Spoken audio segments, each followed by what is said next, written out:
Hello everyone, मैं ब्रजेश यादव एक बार फिर से आप सभी का स्वागत करता हूं अपने यूट्यूब चैनल सक्सेस अड्डा फॉर यू में। फ्रेंड्स, अब तक की क्लास में हमने कार्य ऊर्जा और शक्ति के बारे में डिस्कस किया और कार्य ऊर्जा और शक्ति के कुछ एग्जाम्पल हमने सॉल्व किए, कुछ न्यूमेरिकल सॉल्व किए, वटेवर बहुत सारी चीज़ें हुई, ठीक है ना। चलिए अब हम देखते हैं कि इसमें हम अगला कौन सा सेक्शन सॉल्व करने वाले हैं, है ना। क्योंकि मैंने कार्य बता दिया था और ऊर्जा बता दिया था। अभी आपका क्या बच रहा है? पावर बच रहा है, जिसको कहते हैं शक्ति बच रही है, ठीक है ना। तो इसको हम अपनी नेक्स्ट वीडियो में डिस्कस करेंगे। आज क्या है, आज का जो टॉपिक चलने वाला है वो टोटली डिपेंड होगा मोमेंटम पर, जिसको कहा जाता है संवेग। क्या कहा जाता है? संवेग। यहाँ से बहुत ही क्वेश्चन बनते हैं, इसी को कहा जाता है मोमेंटम। क्या कहा जाता है? मोमेंटम इसको कहा जाता है। और यहाँ से कई सारे क्वेश्चन आते हैं। ये भी पूछा जाता है कि मोमेंटम और काइनेटिक एनर्जी में क्या रिलेशन है ना। मतलब संवेग और गतिज ऊर्जा के बीच में क्या संबंध है। तो इन सभी चीज़ों को डिस्कस करेंगे। उसके पहले जानते हैं कि क्या है संवेग। उसके पहले हम देखते हैं कि संवेग क्या है, ठीक है। सो दोस्तों, ये क्लासेस ऐसे ही सुचारू रूप से चलती रहेंगी। बहुत ही बेहतर तरीके से हम क्लासों को चलाएंगे। बस आप लोग रेगुलरिटी बनाए रहिए, जुड़े रहिए हमसे और पढ़ते रहिए सक्सेस अड्डा फॉर यू पे। चलिए देखिए, संवेग क्या होता है। तो संवेग द्रव्यमान और वेग के गुणनफल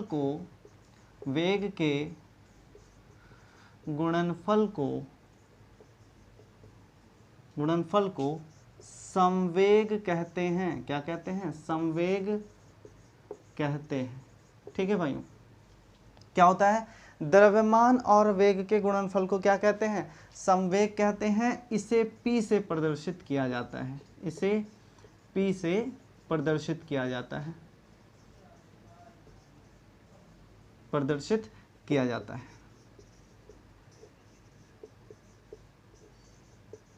ठीक है। हाँ, किससे रिप्रेजेंट किया जाता है? P से रिप्रेजेंट किया जाता है। और P इक्वल टू होता क्या है? M इंटू वी होता है। P इक्वल टू क्या होता है? M इंटू वी, ठीक है। तो ये तो बात हुई संवेग की। किसकी बात हुई? संवेग की, ठीक है। अब इसके बारे में देख लें कि इसका मात्रक क्या होगा। देखिए यहीं से बिल्कुल क्लियर है। mg क्या है? m क्या है? द्रव्यमान है। v क्या है? वेलोसिटी है। द्रव्यमान का क्या मात्रक होता है? आप कहोगे सर किलोग्राम। वेग का क्या होता है? मीटर प्रति सेकंड होता है या नहीं?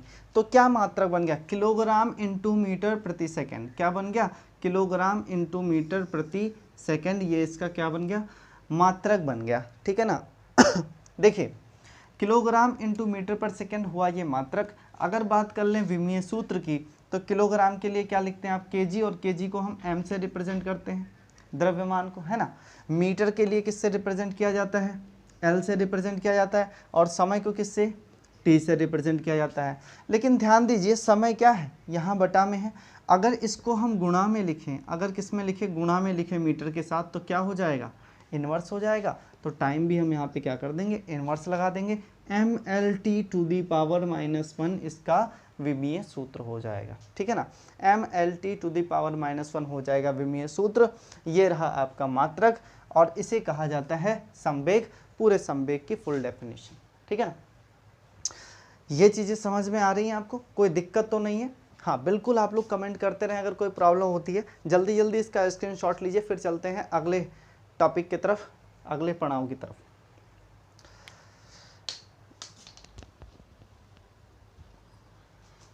चलिए मिटाते हैं इसको मिटाते हैं। तो आपने देखा संवेग किसे कहा जाता है? द्रव्यमान और वेग के गुणनफल को क्या कहते हैं? संवेग कहते हैं। अब हमें क्या देखना है? संवेग और गतिज ऊर्जा के मध्य संबंध,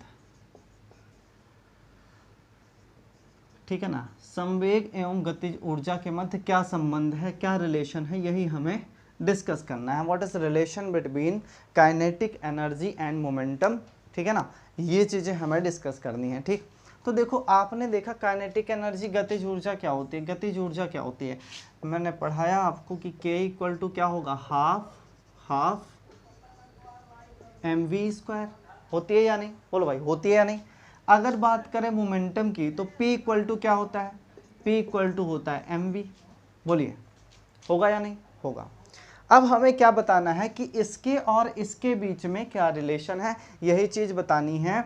तो यहाँ से क्या करेंगे हम कि देखिए यहाँ पे mv दिया गया है ना, और इस रिलेशन में भी mv है, तो हम अब कुछ ऐसा करेंगे कि इस mv को रिप्लेस करके हम क्या रख दें, p रख दें। कुछ ऐसी कोशिश हम करेंगे, तो करेंगे क्या, देखिए यहाँ पे mv स्क्वायर है ना, mv स्क्वायर है। अगर हम इस फ्रैक्शन में देखिए, इसको एक तरफ रखिए, ये तो अलग की चीज़ है, ठीक है ना। अगर mv स्क्वायर में हम ऊपर नीचे m से मल्टीप्लाई कर दें, ऊपर नीचे m से मल्टीप्लाई कर दें, देखिए भाई अगर आप किसी को कुछ देते हैं और उससे कुछ ले लेते हैं तो कोई फ़र्क पड़ेगा, बिल्कुल नहीं पड़ेगा। सेम टाइप क्या होता है, अगर हम किसी में मल्टीप्लाई करें और सेम उसी नंबर से डिवीज़न कर दें तो उसमें कोई फ़र्क नहीं पड़ता, लेकिन थोड़ी देर के लिए मिजाज बदल जाता है। जैसे किसी ने आपको 1 लाख रुपए देते, थोड़ी देर के लिए आप खुश हो जाओगे कि हमारे पास 1 लाख, और अगले ही क्षण अगर वो 1 लाख आपसे मांग ले, है ना, तो बहुत ही करुण हृदय से आप उसको वापस कर दोगे, मिजाज बदल गया ना। सेम कंडीशन यहाँ पे भी होगी, इसकी वैल्यू में तो कोई फ़र्क नहीं पड़ेगा क्योंकि जैसे हम पहले थे वैसे अब भी हैं, लेकिन इसका मिजाज बदलेगा और क्या आ जाएगा, पी आ जाएगा। कैसे होगा देखिए, काइनेटिक एनर्जी के इक्वल टू क्या हो जाएगी, हाफ का हाफ रह जाएगा, है ना, m से मल्टीप्लाई करेंगे तो क्या हो जाएगा, m स्क्वायर v स्क्वायर, और नीचे क्या आ जाएगा, m आ जाएगा। बोलो अब m स्क्वायर v स्क्वायर, बताओ भाई p इक्वल टू अगर mv होता है तो m स्क्वायर v स्क्वायर बराबर क्या हो जाएगा, p स्क्वायर के बराबर होगा या नहीं, बोलो भाई p स्क्वायर के बराबर होगा या नहीं, बिल्कुल होगा। तो काइनेटिक एनर्जी इक्वल टू क्या हो जाएगी भाई, देखो इसके जगह पे हम रख देंगे p स्क्वायर, 1 से मल्टीप्लाई करेगा p स्क्वायर ही रह जाएगा, और नीचे क्या हो जाएगा, 2m हो जाएगा, है ना, क्योंकि 2 और m ये दोनों मल्टीप्लाई करके 2m कर लेंगे। तो काइनेटिक एनर्जी और मोमेंटम के बीच में क्या रिलेशन है, kinetic energy equal to momentum square upon 2m, ये इसके बीच में रिलेशन है, ठीक है ना। हाँ, ये दोनों के बीच में संबंध है, ठीक। तो इसका आप स्क्रीनशॉट ले लीजिए क्योंकि इसी पे अब क्वेश्चन सॉल्व होंगे, इसी पे क्वेश्चन सॉल्व करवाने वाला हूँ मैं, तो फटाफट आप इसका स्क्रीनशॉट ले लीजिए। और अगर कहीं भी आपको थोड़ी सी भी दिक्कत होती है, कोई भी प्रॉब्लम आती है, किसी भी टॉपिक में प्रॉब्लम आती है, आप तुरंत कमेंट कीजिए, है ना। हमारे 1-2 मित्र बंधु हैं, बहुत ही ज़्यादा वो स्नेह देते हैं, बहुत ही ज़्यादा समझ लीजिए उनका हमारे चैनल के प्रति प्रेम है, और इतना प्रेम है कि वीडियो स्टार्ट होने से पहले ही डिसलाइक करके भाग जाते हैं। मतलब वीडियो स्टार्ट होने से पहले ही वो जज कर लेते हैं कि भैया इसने खराबी पढ़ाया होगा, फिर वो चाहे हमारी वीडियो हो, चाहे आरबी सर की वीडियो हो, चाहे फिर हमारे सुरेश सर की वीडियो हो। उस मित्र को मैं स्नेहपूर्वक बता दूं कि मित्र आपका ये जो व्यवहार है वो हमें एक पॉजिटिव वे दिखाता है, हमें कहता है कि बेटा आप अपनी औकात में रहो, तो उससे हमारा कोई नुकसान नहीं हो रहा है, हम लोग और भी ज़्यादा मोटिव होते हैं, ठीक है ना। कम से कम कोई तो है जो रेगुलर बना हुआ है, आप आते हैं इतना हमारे लिए बहुत है, ठीक है। आप जो भी कर रहे हो बहुत ही अच्छा कर रहे हो, हमें इससे कोई फ़र्क नहीं पड़ेगा, ठीक है, क्योंकि हमें पता है यार आप वीडियो देख ही नहीं रहे हो तो आपको क्या पता लाइक और डिसलाइक क्या होता है, वो तो आपसी रंजिश है, ठीक, वटेवर। चलिए, तो जब भी आप आते हैं आप अपना काम करके जाते हैं, इसके लिए हमें बहुत बहुत बहुत धन्यवाद देता हूँ आपको। और चलिए नोट कर लीजिए, 1-2 दिन से आप नहीं आ पाए हैं तो उसका मुझे भी कष्ट है कि आप हमारे चैनल पे नहीं विजिट कर पाए हैं, वरना जो 2 वीडियो डाली गई हैं उसमें भी एटलीस्ट एक तो डिसलाइक होता ही होता। चलो भाई फटाफट इसको नोट कर लो। चलिए, तो यहाँ से क्वेश्चन क्या बनता है, एनटीपीसी में बहुत ही फेमस यहाँ से क्वेश्चन बनेगा, बहुत ही अच्छा क्वेश्चन बनता है कि कभी आपको बता देगा गतिज ऊर्जा बढ़ा दी है हमने, और कभी क्या बता देगा, समवेग बढ़ा दिया है, ठीक है ना, और सब में परसेंटेज में वृद्धि करेगा। उस कंडीशन में आपको क्या करना है, बताना है कि कैसे क्या होना है, ठीक है ना। चलो हम एक क्वेश्चन लेते हैं, पहला क्वेश्चन हमने लिया है, हाँ, यदि किसी पिंड की गतिज ऊर्जा में 44% की वृद्धि कर दी जाए तो संवेग में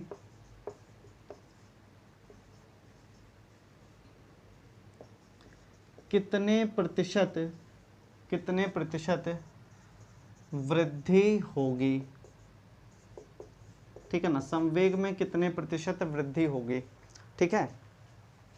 और इसमें एक कंडीशन दे दी गई है, जबकि द्रव्यमान अपरिवर्तित रहे। चलो बताइए आप लोग, कमेंट करके बताइए आप लोग कि क्या होगा, इसका आंसर क्या होगा, बताइए फटाफट कमेंट करके बताइए। ऑप्शन दे दूं मैं? चलो ऑप्शन ले लो यार। ए ले लिया आपने 10%, बी दे देते हैं आपको 20%, सी दे देते हैं आपको 30% एंड डी दे देते हैं आपको 22%। फटाफट कमेंट करके बताइए कौन सा आंसर इसमें सही होगा। फटाफट कमेंट कीजिए, आप सभी के कमेंट आने चाहिए। बहुत ही अच्छा क्वेश्चन है, एग्जाम में ऐसे क्वेश्चन पूछे जाते हैं, यहाँ से बिल्कुल फिक्स है कि क्वेश्चन आएंगे एनटीपीसी में, ठीक है ना। अगर इस पार्ट से क्वेश्चन आ रहे हैं तो, क्योंकि साइंस बहुत ही ब्रॉड है, कहाँ से क्वेश्चन उठाए जाएँ ये हमें तो क्या कि किसी भी टीचर को ये नहीं कंफर्म होता कि क्वेश्चन यही आएंगे, है ना। तो इसीलिए, लेकिन अगर इस पार्ट से आए, है ना, इफ़ एंड ओनली इफ़ यहाँ से आते हैं क्वेश्चन, तो इस टाइप के क्वेश्चन जरूर बनेंगे। चलो भाई कर लिया। चलो मैं आपको सोल्यूशन बताता हूँ, ठीक है ना, मैं आपको बताता हूँ सोल्यूशन। देखो हमारे पास दो प्रकार की गतिज ऊर्जा होंगी। कब? एक तो पहले की गतिज ऊर्जा, है ना, कि जिसमें पहले कुछ रही होगी, उसी में तो 44% की वृद्धि की जाएगी। तो हमारे पास जाहिर सी बात है दो काइनेटिक एनर्जी होंगी, और उसके बाद जो मोमेंटम मिलेगा वो भी दो मोमेंटम बनेगा, है ना। कितना मोमेंटम बनेगा? दो ही मोमेंटम तो बनेगा, है ना। अब देखो भाई क्या करना है इसमें। मान लेते हैं कि पहले हमारे पास गतिज ऊर्जा कितनी थी? 100 थी। देखो अगर बेस से लगाओगे, फॉर्मूले से लगाओगे तो बहुत सारा टाइम वेस्ट होगा। मैं आपको ट्रिक बताता हूँ। हाँ, पहले गतिज ऊर्जा हम मान लेते कितनी है, पहले मानते गतिज ऊर्जा हमारी 100 थी, ठीक। और फॉर्मूला आप क्या जानते हैं? फॉर्मूला आप क्या जानते हैं कि काइनेटिक एनर्जी इक्वल टू क्या होता है? P²/2m, ठीक है ना, P²/2m। अब ये बताइए आप कि m अनचेंज्ड है, m की वैल्यू बदल नहीं रही है, तो क्या इससे कोई मतलब है? कोई मतलब नहीं है यार, जाने दो, m को हटा दो, खत्म कर दो, कोई मतलब नहीं है। चलो हटा दिया। कि अब क्या बचा हमारे पास? अब सिर्फ बचा हुआ है, देखिए काइनेटिक एनर्जी इक्वल टू क्या है? P² के बराबर इतनी चीज हमारे पास बची हुई है। इसी से पूरा क्वेश्चन सॉल्व करना है, क्योंकि द्रव्यमान अपरिवर्तित रहे, दोनों ही कंडीशन में द्रव्यमान जो है, मास जो है वो चेंज नहीं हो रहा है, तो इसका कोई मतलब ही नहीं है ना। घर में कोई सुख हो दुख हो, अगर कोई एक मेंबर ऐसा हो जिसको कोई फर्क ही ना पड़े, तो उसके होने या ना होने का क्या मतलब है ना। तो इसी तरीके से द्रव्यमान अगर अपरिवर्तित है तो उसका यहाँ कोई काम नहीं, हटा ही देते हैं उसको, ठीक। चलो हटा दिया। अब काइनेटिक एनर्जी कितनी है? 100 इक्वल टू क्या भाई? P², क्योंकि गतिज ऊर्जा ही बताई गई है ना। हमने माना कि पहले गतिज ऊर्जा कितनी थी? 100, तो 100 किसके बराबर होगा? P² के बराबर है, हमने इसी फॉर्मूले पर रख दिया, ठीक। आगे देखो, यहाँ से अगर आप P² को काउंट करते हैं तो क्या होगा? 100। और अगर P² इक्वल टू हम P की वैल्यू सिर्फ निकालें तो ये √100 हो जाएगा, और ये क्या आ जाएगा? 10 आ जाएगा। बोलो भाई आएगा या नहीं? 10 आ जाएगा ना। P की वैल्यू क्या आ गई? 10 आ गई, ठीक। अब दूसरे में कह रहा है कि अगर हम 44% की वृद्धि कर दें, 44% की क्या कर दें? वृद्धि कर दें, तो भैया अगर आप इसमें 44% की वृद्धि करोगे, 100 में 44 की वृद्धि करोगे तो कितने की वृद्धि होगी? 144 हो जाएगी या नहीं होगी? और 144 बराबर किसके हैं? P² के, है ना। तो ये बराबर क्या हो जाएगा? √144। बोलो भाई समझ में आ रहा है? और √144 को क्या लिख सकते हैं हम? 12 लिख सकते हैं या नहीं? लिख सकते हैं। बताइए पहले 10 था, अब 12 हो गया है। पहले 10 था, अब कितना हो गया है? 12 हो गया है। तो कितना बढ़ा? 2 बढ़ा। किसके रिस्पेक्ट में? 10 के। 10 के रिस्पेक्ट में 2 बढ़ रहा है, इसका मतलब 10 का कितना % बढ़ा? तो आप कह सकते हो इसमें भाई 10 से सीधा सीधा मल्टीप्लाई कर दो, कितना आ जाएगा? 20% आ जाएगा। बताइए कोई डाउट है किसी को? कोई समस्या है? Any type problem? If you have any type problem you can tell me. पूछ सकते हैं, बता सकते हैं। बहुत ही सिंपल स्टेप है, आपको समझना है कि P की वैल्यू पहले क्या थी 10, फिर कितनी हो गई 12, तो परिवर्तन कितना हुआ 2 का, 10 के रिस्पेक्ट में 2 का परिवर्तन हो रहा है तो कितना बढ़ रहा है 20% ही तो बढ़ रहा है, और 20% बढ़ जाएगा, ऑप्शन आपका बी सही हो जाएगा। बोलिए, ऑप्शन बी सही हो जाएगा। बताओ भाई समझ में आया, क्वेश्चन समझ में आ गया हो, और वीडियो अगर अच्छी लगी हो तो क्वेश्चन को खटाक से लाइक कीजिए, लाइक करने के बाद में वीडियो को शेयर कर दीजिएगा ये सेशन खत्म होने के बाद में। लेकिन तब तक आप बिल्कुल जमे रहेंगे, बिल्कुल टिके रहेंगे, बिल्कुल छुटे रहेंगे, बहुत ही मज़ा आने वाला है। चलिए फटाफट स्क्रीनशॉट लीजिए, रेस करें इसको। चलिए अगला क्वेश्चन उठाते हैं कि किसी पिंड की गतिज ऊर्जा में, किसी पिंड की काइनेटिक एनर्जी में, गतिज ऊर्जा में कितने का परिवर्तन कर दें इस बार। चलो भाई आप लोगों को करना है, इसीलिए मैं यहाँ पे ओवर राइटिंग कर रहा हूँ, ठीक है ना। अगर किसी की गतिज ऊर्जा में हम 21% की वृद्धि कर दें, अगर किसी की गतिज ऊर्जा में 21% की वृद्धि कर दें, है ना, तो बताइए संवेग में कितने प्रतिशत का परिवर्तन आएगा, संवेग में कितने प्रतिशत का परिवर्तन आएगा, या कितने परसेंट की वृद्धि हो जाएगी, यही आपको बताना है। बहुत ही सिंपल क्वेश्चन है, फटाफट बताओ, फटाफट बताइए। ऑप्शन दे दें आपको, चलिए ऑप्शन ए दे दिया मैंने फिर से 10%, बी दे दिया मैंने 11%, सी दे दिया है 20%, एंड डी दे दिया है 5%। फटाफट बताइए कमेंट करके क्या इसका सही आंसर होगा, है ना। अगर आपको क्वेश्चन समझ में आ गया तो एक स्टेप में आंसर आ जाना चाहिए। 20 सेकेंड की कैलकुलेशन है, इससे ज़्यादा की कैलकुलेशन नहीं है। फटाफट बताओ भाई क्या आएगा आंसर, फटाफट बताइए।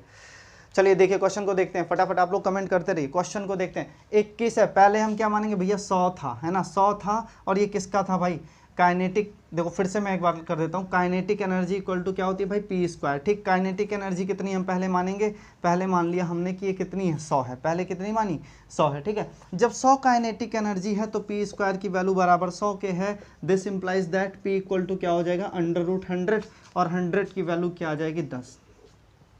वृद्धि कितने की हुई है, वृद्धि कितने की हुई है भाई 21 की वृद्धि हुई है, तो अब क्या हो जाएगा 121, 121 बराबर P², this implies that P equal to √1 है ना। बोलो भाई होगा या नहीं, इतनी बात समझ में आई। 121 कितना हो जाएगा भाई 11 का स्क्वायर होता है। अब 10 से कितने की वृद्धि हो रही 11, मतलब 1 की वृद्धि हुई, तो 10 के रिस्पेक्ट में 1 कितना है 10 से फिर मल्टीप्लाई करो, क्या आंसर आ जाएगा 10%, ये आंसर हो जाएगा।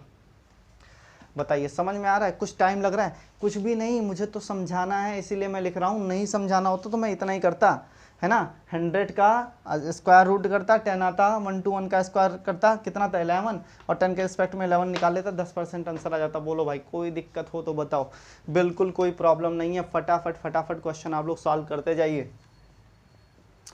चलिए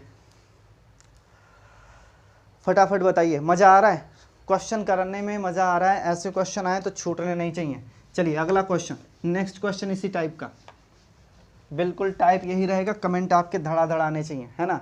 आज मैं टाइप चेंज तभी करूँगा जब आप लोगों के लाइक सब्सक्राइब बढ़ेंगे और ज़्यादा से ज़्यादा कमेंट आएंगे। चलिए किसी पिंड की गतिज ऊर्जा में किसी पिंड की गतिज ऊर्जा में 36% की कमी कर दी जाए, क्या कर दी जाए, कमी कर दी जाए, तो संवेग में कितने प्रतिशत की कमी होगी। चलो भैया आप बताओ, कमी का भी एक क्वेश्चन लगा लो फटाफट, वरना कहोगे सिर्फ वृद्धि बता के चले गए, है ना। फटाफट सॉल्व कर लो इसको भैया, दम नहीं है इसमें, फटाफट फटाफट फटाफट गर्दा मचा दो एकदम से, धुआं धुआं लगना चाहिए, चारों तरफ से धुआं ही धुआं, है ना। चलो फटाफट करो। किसी पिंड की गतिज ऊर्जा में 36% की वृद्धि हो रही, कितने परसेंट की 36% की, सॉरी कमी हो रही 36% की, हम वही मानेंगे। काइनेटिक एनर्जी पहले कितनी थी 100, तब ये कितना बनता था P², this implies that P equal to √100, this equal to 10। पहले कितना था भाई 10 था या नहीं, बोलो भाई फटाफट बताओ 10 था या नहीं, 10 हो जाएगा। अब देखिए कितने की कमी हुई 36% की, मतलब 100 का 36% कम हो रहा है, कितना कम हो रहा है 36 कम हो रहा है। 36 हमने इससे घटा दिया तो कितना बचा हमारे पास 64 बचा, कितना बचा 64 बचा। 64 बराबर क्या है P², this implies that P equal to क्या हो जाएगा √64, और 64 की वैल्यू क्या आएगी 8, है ना। 10 था 8 हो गया, 10 था 8 हो गया, कितना कम हुआ 2 कम हुआ। 10 के रिस्पेक्ट में 2 कम हो रहा है भैया, करना क्या है 10 से मल्टीप्लाई करो, सीधा सीधा 20% आंसर हो जाएगा इसका। क्या हो जाएगा 20% आंसर आ जाएगा। जिन दोस्तों ने 20% आंसर दिया उनका आंसर एब्सोल्युटली राइट है, उनका आंसर एब्सोल्युटली राइट है। जिन्होंने 10% आंसर दिया है ठीक है ना। बताओ भाई समझ में आया है? अगर किसी स्टूडेंट को ये प्यारी प्यारी 2 लाइनें ना समझ में आ रही हो तो आप हमें कमेंट करके पूछ सकते हैं, हमारे व्हाट्सएप नंबर पे मैसेज डाल सकते हैं। सारी फैसिलिटीज़ हमने आपके लिए अवेलेबल कर रखी हैं, आप किसी भी माध्यम से हमसे संपर्क कर सकते हैं। चलिए फटाफट उड़ा दीजिए, दम नहीं था क्वेश्चन में, फटाफट फटाफट। चलिए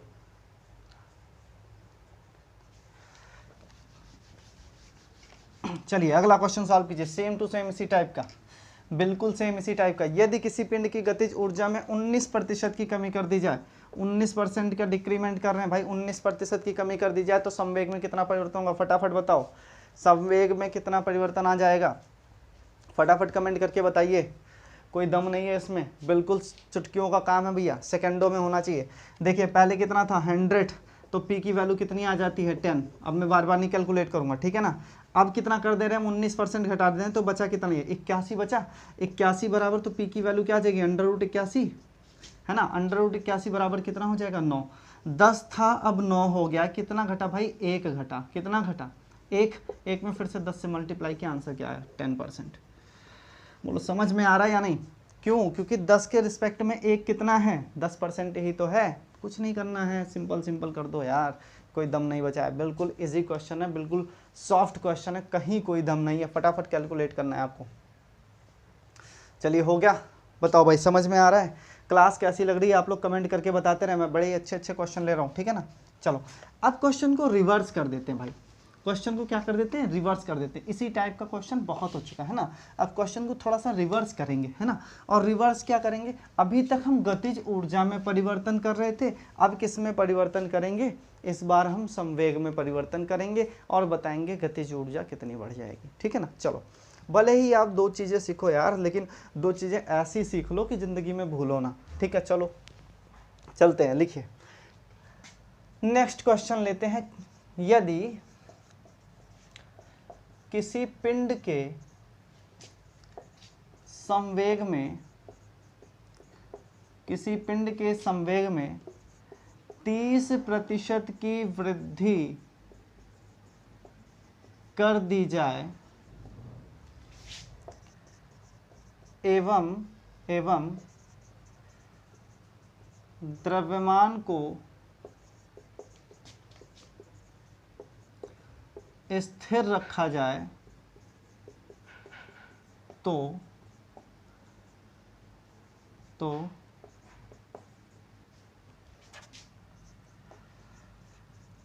गतिज ऊर्जा में कितने प्रतिशत की वृद्धि होगी? क्वेश्चन में बोल दे रहा हूँ, है ना, राइटिंग पे आप लोग मत जाइएगा, राइटिंग हमारी वैसे भी बहुत प्यारी है, राइटिंग पे आप लोग मत जाइए, है ना। क्वेश्चन मैंने बोल दिया है कितने % की वृद्धि होगी, ठीक है ना। ऑप्शन ए दिया है आपको 33%, ऑप्शन बी है 66%, ऑप्शन सी है 69% एंड ऑप्शन डी है 60%। बताइए कितने % की वृद्धि हो जाएगी? फटाफट बताओ भाई कमेंट करके। बहुत ही इजी क्वेश्चन है, इस क्वेश्चन में बिल्कुल भी दम नहीं है ना। बहुत ही इजी क्वेश्चन, बिल्कुल सिंपल क्वेश्चन है, ठीक है ना। हाँ ठीक, बेस बताऊंगा आपको, चुटकियों में क्वेश्चन सॉल्व होने वाले, कोई दम नहीं लगेगा इसमें, ठीक है ना। चलो फटाफट कर लो, इसका आंसर बताओ क्या आएगा? बताइए आप लोग कमेंट करके बताइए क्या आएगा आंसर, है ना। लाइव कमेंट तो हम देख ही रहे हैं आप लोगों के, है ना, कोई दिक्कत है नहीं, ठीक है ना। अभी हम लोग लाइव चैटिंग करते हैं, ठीक। कुछ समय बाद ऐसा टाइम आने वाला है कि जिस पे आपसे फेस टू फेस इंटरेक्ट होंगे, आप सभी के कमेंट लाइव पढ़ेंगे, लाइव आंसर करेंगे, बस कुछ दिनों की बात है। चलिए फिर देखते हैं। देखो भाई इसमें क्या कहा गया? संवेग को परिवर्तित किया गया। किसको? संवेग को। द्रव्यमान फिर नहीं बदल रहा है, द्रव्यमान से कोई मतलब नहीं, फॉर्मूला बस वही छोटा सा, क्या छोटा सा फॉर्मूला है? Kinetic energy equal to p², इतने से ही सॉल्व करना। लेकिन इस बार क्या हो रहा है? इसमें वृद्धि हो रही है। किसमें वृद्धि हो रही भाई? इसमें वृद्धि हो रही है, ठीक है ना। और हमें बताना क्या है? हमें क्या बताना है भाई? हमें बताना है कि गतिज ऊर्जा में कितनी वृद्धि हो जाएगी, गतिज ऊर्जा में कितनी वृद्धि हो जाएगी ये बताना है। इस बार काइनेटिक एनर्जी नहीं बदल रही, इस बार बदल क्या रहा है? p² बदल रहा है, ठीक है ना। p² की वैल्यू क्या हो रही है? बदल रही है, ठीक। और वही हमें बताना है कि क्या होगा। ठीक, चलिए अगर हम मान लें कि पहले संवेग 100 रहा होगा, है ना, तो उस कंडीशन में जब 100 का स्क्वायर करोगे तो बहुत ज़्यादा आ जाएगी वैल्यू, कैलकुलेशन में दिक्कत होगी। बोलो भाई दिक्कत होगी या नहीं? बिल्कुल होगी। अगर हम माने कि P कितना था 10 था, अगर हम संवेग को 10 मान लें, अगर संवेग को क्या मान लें 10 मान लें, और P स्क्वायर हमने किया तो इसकी वैल्यू क्या आ जाएगी 100 आ जाएगी। तो इसमें क्या आपको मानना है, संवेग को क्या मानना है 10 मानना है। क्या मानना है 10 मानना है। हम मानेंगे कि P हमारा कितना है 10 है, और 10 का जब स्क्वायर करेंगे तो कितना आ गया 100 आ गया। फिर कह रहा है कि आपके संवेग में, मतलब जो आपने P इक्वल टू 10 माना है ना, कह रहा है कि इस संवेग में 30% की वृद्धि हो गई। भाई 10 में अगर 30% की वृद्धि हो रही मतलब कितना बढ़ रहा है 3 बढ़ रहा है ना, तो 3 बढ़ेगा तो अब P कितना हो गया 13 हो गया या नहीं? तो P स्क्वायर इक्वल टू क्या हो जाएगा 13 का स्क्वायर, और 13 का स्क्वायर करोगे 169 आ जाएगा। पहले 100 था अब 169 हो गया। कितने की वृद्धि हुई 69% की। आपका ऑप्शन सी सही हो जाएगा। बोलो भाई समझ में आया? बिल्कुल सिंपल कॉन्सेप्ट लेना है। जब काइनेटिक एनर्जी दी जाए और संवेग को घटाने बढ़ाने की बात की जाए तो वहाँ पे काइनेटिक एनर्जी हमें सपोज करनी है, और उसको कितना कंसीडर करना है 100 कंसीडर करना है। ठीक, लेकिन जब काइनेटिक एनर्जी निकालने को दिया जाए और संवेग दिया जाए आपको, है ना, संवेग घटाया बढ़ाया जाए, तो संवेग को आपको P को क्या लेना है 10 ही लेना है। 10 में जितने % वो बढ़ाने के लिए कहेगा उतना आप न्यूमेरिकल वैल्यू बढ़ा लेंगे। ठीक, एक बात और ध्यान रखना, कभी भी संवेग में ये नहीं कहेगा 39% बढ़ा दी, 40% बढ़ा दी, 45% बढ़ा दी, ऐसा कभी नहीं हो सकता। जब भी इंक्रीज करेगा तो सीधी वो होल नंबर्स की वैल्यू होंगी। ठीक है ना, हाँ सीधा ये कोई भी जो भी नंबर होगा बस सम होगा, ये सीधा सीधा इतना आप समझो। ठीक है ना। चलिए भाई समझ में आ गया, क्वेश्चन समझ में आ गया? हाँ समझ में आ गया तो फटाफट उड़ा दो ऐसे क्वेश्चन, जितने भी क्वेश्चन है सबको साफ कर दो। ठीक, चलो भाई समझ में आया, मिटाएं इसको, स्क्रीनशॉट लीजिए। ठीक है ना, तो इसमें क्या बेस रखना है कि जब भी आपको संवेग घटाया बढ़ाया जाए तो P बराबर हमें कितना लेना है, पहले P बराबर बेस में आप लोगे 10। ठीक है ना, इसी बेस पे कैलकुलेट करोगे। क्वेश्चन मैं चेंज करता हूं, अगर हम इसमें 20% की वृद्धि कर दें, कितने % की वृद्धि कर दें 20% की अगर इसमें हम वृद्धि कर दें, ठीक है ना, तो अगर इसमें आप 20% की वृद्धि कर रहे हो तो P में कितने % की वृद्धि, भाई 10 था पहले, 20% बढ़ गया तो ये कितना हो जाएगा 2 ही तो बढ़ा भाई, 10 का 20% कितना हुआ 2 ही तो हुआ। अब ये कितना हो गया 12, P की वैल्यू क्या आ गई 12। आप जानते हैं काइनेटिक एनर्जी क्या होती है भाई P स्क्वायर। ठीक है, पहले कितनी थी 10 थी ना, तो पहले की काइनेटिक एनर्जी इक्वल टू क्या होगी P स्क्वायर। अब अगर P की वैल्यू को 10 लें और 10 का स्क्वायर कर दें तो कितना आ जाएगा 100 आ जाएगा। अब फिर P की वैल्यू को हम क्या ले रहे हैं, बढ़ने के बाद में कितनी हुई 12, और 12 का अगर स्क्वायर कर दें तो कितना हो जाएगा 144। तो 100 से 144 हुआ, कितने % की वृद्धि हुई, आप कहोगे सर 44% की वृद्धि हो गई, और यही इसका क्या हो जाएगा आंसर हो जाएगा। ये इसका क्या होगा आंसर हो जाएगा। बताइए समझ में आया, समझ में आ रही है क्लास? तो क्लास आपको कैसी लग रही है आप कमेंट करके बताना ना भूले। ठीक है ना, एक लास्ट क्वेश्चन मैं और कराऊंगा, उसके बाद क्लास को ओवर किया जाएगा। ठीक है, तो इस टाइप के जितने भी क्वेश्चन हैं आप देख रहे हैं कि बहुत ही आराम से, बहुत ही आसानी से सॉर्ट आउट हो जा रहे हैं, सॉल्व हो जा रहे हैं, इसमें कोई भी दिक्कत नहीं हो रही है। अभी तक वृद्धि हो रही थी, चलिए कमी भी कर लें इसकी, है ना। बताओ 20% की क्या हो गई, कमी कर दी गई। सिंपल सा कुछ नहीं करना भाई, घटा देना है। 20% की कमी हुई, है ना, और द्रव्यमान स्थिर रखा जाए तो गतिज ऊर्जा में कितने % की कमी हो जाएगी। ठीक, अब देखो क्या करते थे भैया, हम 10 तो पहले हमें बेस मानना ही मानना है, तो पहले तो ये 100 होगा, इसमें कुछ बदलाव नहीं होने वाला है। ठीक, क्या हुआ 20% घट गया, मतलब 2 घट गया, तो बचा कितना 8 बचा, 8 बचा या नहीं बचा भाई 8 बचा। ठीक है ना, तो अब यहाँ पे स्क्वायर किसका करना है, 8 का स्क्वायर कर दो। किसका स्क्वायर करेंगे 8 का स्क्वायर कर दो, तो 8 8 कितना हो जाएगा 64 हो जाएगा। होगा या नहीं बताओ, होगा या नहीं, हो जाएगा। तो 8 8 कितना होगा 64, कितने की कमी हो गई 100 से 64 हो गया, घटा कितना 36%। ये आपका आंसर हो जाएगा। ठीक है ना, ये आपका क्या हो जाएगा आंसर हो जाएगा। ठीक, इस तरीके से आप यहाँ पे कोई भी वैल्यू रखो और कुछ भी इंटरचेंज करो, रिजल्ट आपका वही आना है। बहुत ही अच्छे तरीके से ऐसे क्वेश्चन आपसे हो जाएंगे, ठीक है ना। हाँ, ऐसे क्वेश्चन बिल्कुल अच्छे तरीके से आपसे हो जाएंगे, इसमें कोई भी दिक्कत नहीं होगी। फटाफट इसका स्क्रीनशॉट ले लीजिए आप लोग अपनी सुविधा के लिए।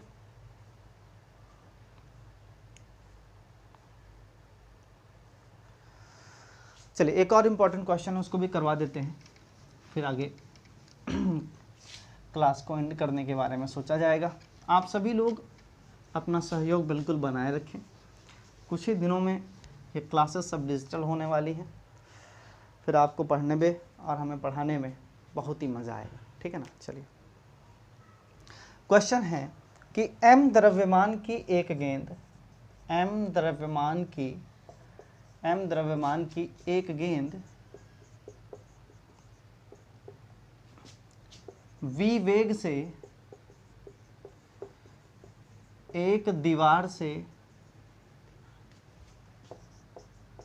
टकराती है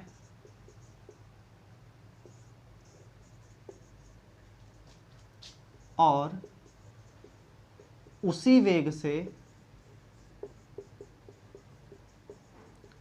वापस लौट आती है, तो संवेग परिवर्तन कितना होगा। बहुत ही अच्छा क्वेश्चन है, संवेग परिवर्तन कितना होगा। फटाफट कमेंट करके बताइए, है ना। फटाफट कमेंट कीजिए, जब तक हम इंक डालते हैं फटाफट कमेंट कीजिए, है ना, कि क्या होगा संवेग परिवर्तन, ठीक है। फटाफट कमेंट कीजिए आप लोग।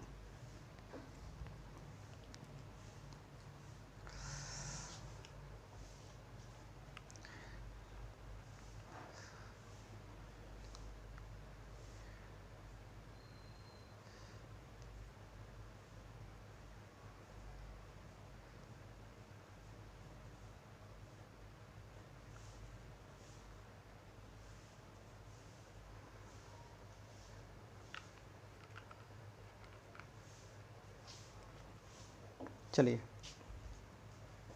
लेते अगला क्वेश्चन, क्वेश्चन का सॉल्यूशन। m द्रव्यमान की एक गेंद v वेग से एक दीवार से टकराती है और उसी वेग से लौट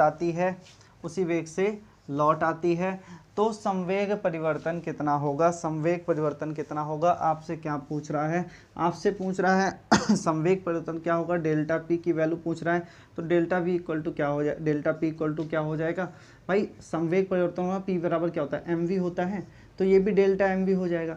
और डेल्टा एम वी का मतलब जहाँ पे डेल्टा लग जाए इसका मतलब होता है भैया परिवर्तन, ठीक है ना। परिवर्तन तो अंतिम वेग कि किस वेग से लौटी और माइनस प्रारंभिक वेग, इसके इक्वल होगा। मतलब M V two minus M V one, ये हो जाएगा, ठीक है ना। ये होता है भैया, अगर द्रव्यमान सेम है तो ये इसका फॉर्मूला हो जाता है कि ये आपका अंतिम वेग है v2 वाला और v1 क्या था, प्रारंभिक वेग था। तो अंतिम वेग से प्रारंभिक वेग को हम घटा देते हैं। अब आप समझिए बात को, मान लीजिए ये एक दीवार थी और एक गेंद गई इसमें टकराई और टकराने के बाद में उसी वेलोसिटी से वापस लौट आई। कहने का मतलब v1 और v2 दोनों क्या हैं, v1 इक्वल टू क्या है, v2। कहने का मतलब v1 को अगर हम v2 लिख सकते हैं तो v2 को v1 भी लिख सकते हैं, दोनों एक दूसरे के सिमिलर हैं। इसका मतलब 1 और 2 का कोई लफड़ा यहाँ पर नहीं है, क्योंकि वेग दोनों के समान है, ठीक। द्रव्यमान भी समान है, ठीक है ना। अब क्या होगा दोनों में, अब देखिए क्या होना है कि पहले संवेग क्या था, तो p बराबर क्या था, पहले mv था, ठीक है। जब लौटा तो क्या हुआ, P equal to M V, P equal to क्या होगा, एम वी ही होगा। लेकिन चेंजेस क्या होगा, इस बार ये माइनस में हो जाएगा। क्यों, क्योंकि अब दिशा बदल गई है ना, जिस डायरेक्शन में जा रहा था उसके विपरीत दिशा में आ रहा है। और वेग किस पे डिपेंड करता है, डायरेक्शन पे डिपेंड करता है, दिशा पे निर्भर करता है। तो वेग अगर डायरेक्शन पे डिपेंड करेगा तो ये क्या हो जाएगा, माइनस। मतलब प्रारंभिक वेग जो p1 था वो क्या था, mv, और अंतिम संवेग p2 बराबर कितना हो गया, माइनस mv। और होता क्या है भैया, होता है माइनस mv माइनस mv, है ना। ये आपका क्या है, ये इतना क्या है, ये इतनी वैल्यू आपकी क्या है, ये आपका अंतिम वेग है, और ये क्या है, प्रारंभिक वेग है। यही तो यहाँ पे मैंने बताया इन दोनों वैल्यूज में, है ना। अब इसको इससे आप घटाओगे तो आंसर क्या हो जाएगा, 2mv माइनस 2mv, और यही आपका आंसर होगा। यही आपका क्या हो जाएगा, आंसर होगा। ये मोस्ट इंपॉर्टेंट क्वेश्चन है, एग्जाम में पूछा गया क्वेश्चन, और ऐसे ही क्वेश्चन आते हैं कि अगर m द्रव्यमान की एक गेंद को v वेग से एक दीवार से टकराती है, उसी वेग से लौट आती है, तो संवेग परिवर्तन कितना हो जाएगा, तो -2m हो जाएगा, सॉरी 2mv हो जाएगा, ठीक है ना। तो आज की क्लास आपको कैसे लगी ये कमेंट करके आप बताना ना भूलें। चीज़ें मैंने डिटेल्ड में एक्सप्लेन की हैं। नेक्स्ट क्लास जो मेरी होगी वो डिपेंड करेगी पावर पे, ठीक है ना। पावर से रिलेटेड जितने भी क्वेश्चन, जितने भी फैक्ट, जितनी भी चीज़ें हैं, मैं सारी आपको बताऊंगा। तब तक आप हमारे चैनल से बने रहिए, अपने इस प्यार को इसी तरह बनाए रखिए। आप सभी अपने अपने घरों में स्वस्थ, व्यस्त और मस्त रहिए। इन्हीं शुभ संदेशों के साथ आपसे विदा लेते हुए जय हिंद।